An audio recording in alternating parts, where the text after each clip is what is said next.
78ನೇ ಸ್ವಾತಂತ್ರ್ಯೋತ್ಸವದ ಸಂದರ್ಭದಲ್ಲಿ ಮೂಡುಬಿದಿರೆಯ ನಮ್ಮ SKF ಇಂಡಸ್ಟ್ರೀಸ್ನ ಮಾಲಕರಾದ ರಾಮಕೃಷ್ಣಾಚಾರ್ಯರ ಒಂದು ಉದಾರ ಕೊಡುಗೆಯಾಗಿ ಮಂಗಳೂರು ನಗರದ ಹೃದಯ ಭಾಗದಲ್ಲಿ ಇವತ್ತೊಂದು ಕುಡಿಯುವ ನೀರಿನ ವ್ಯವಸ್ಥೆಯನ್ನು ಕಲ್ಪಿಸಿಕೊಟ್ಟಿದ್ದಾರೆ. ಹಾಗೂ ಇದಕ್ಕೆ ಸಹಕಾರವಾಗಿ ಕೆನರಾ ಜ್ಯುವೆಲರ್ಸ್ನ ಮಾಲಕರಾದ ಧನಂಜಯ ಪಾಲ್ಕೆ ಅವರು ಕೂಡ ಸಹಕಾರವನ್ನು ಕೊಟ್ಟಿದ್ದಾರೆ. ಅದಕ್ಕಿಂತಲೂ ಹೆಚ್ಚು ಇಲ್ಲಿ ಇಡ್ಲಿಕ್ಕೆ ನಮ್ಮ ಮಹಾನಗರ ಪಾಲಿಕೆಯ ಮೇಯರ್ ಆದಂತಹ ಸುಧೀರ್ ಶೆಟ್ಟಿ ಕನ್ನೂರ್ ಅವರು ಇದಕ್ಕೆ ಪೂರ್ಣ ಸಹಕಾರವನ್ನು, ವಿದ್ಯುತ್ ಸಂಪರ್ಕ ಹಾಗೂ ನೀರಿನ ಸಂಪರ್ಕವನ್ನು ಕಲ್ಪಿಸಿಕೊಟ್ಟಿದ್ದಾರೆ.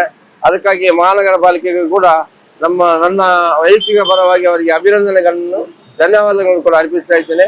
ಮುಖ್ಯವಾಗಿ ಈ ನೀರಿನ ಪ್ರಯೋಜನ ಯಾರಿಗೆ ಅಂತಿದ್ರೆ, ನಮ್ಮ ವೆನ್ಲಾಕ್ ಆಸ್ಪತ್ರೆಯಲ್ಲಿರುವ ರೋಗಿಗಳ ಹಾಗೂ ರೋಗಿಗಳ ಒಟ್ಟಿಗೆ ಇರುವಂತ ಮನೆಯವರಿಗೆ ಬಿಸಿ ನೀರಿನ ಕೊರತೆ ಆದಾಗ ಅವರಿಗೆ ಈ ಭಾಗದಲ್ಲಿ ನೀರಿನ ಸಮಸ್ಯೆ ಆಗಿರ್ತದೆ.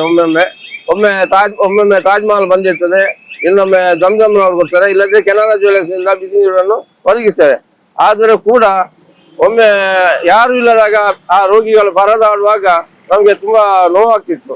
ಅವರಿಗೆ ಪೇಷಂಟ್, ರೋಗಿಗಳ ಮನೆಯವರಿಗೆ ಬಿಸಿ ನೀರಿಲ್ಲದೆ ಅಥವಾ ರೋಗಿಗಳಿಗೆ ಕೂಡ ಬಿಸಿ ನೀರು ಇಲ್ಲಿಂದಲೇ ಸರಬರಾಜು ಆಗಬೇಕು ಅಂತಿಲ್ಲ ಉದ್ದೇಶದಿಂದ ನಮಗೆ ಈ ಒಂದು ಬಿಸಿ ನೀರನ್ನು ಮತ್ತು ತಣ್ಣೀರನ್ನು ಎರಡೂ ಕೂಡ ನೀರನ್ನು ನಾವು ನಮ್ಮ ಮಂಗಳೂರಿನ ವೆನ್ಲಾಕ್ ಆಸ್ಪತ್ರೆಯ ಬಳಿಯಲ್ಲಿ ಹಾಗೂ ಸಿಗ್ನಲ್ ವೃತ್ತದ ಬಳಿಯಲ್ಲಿ ಇದನ್ನು ಸ್ಥಾಪನೆ ಮಾಡಿದ್ದಕ್ಕೆ ನಮ್ಮ ಮೂಡುಬಿದಿರೆ SKF ಮತ್ತು ಕೆನರಾ ಜ್ಯುವೆಲರ್ಸ್ನವರು ವಂದನೆಗಳನ್ನು ಸಲ್ಲಿಸ್ತಾ ಇದ್ದೇನೆ.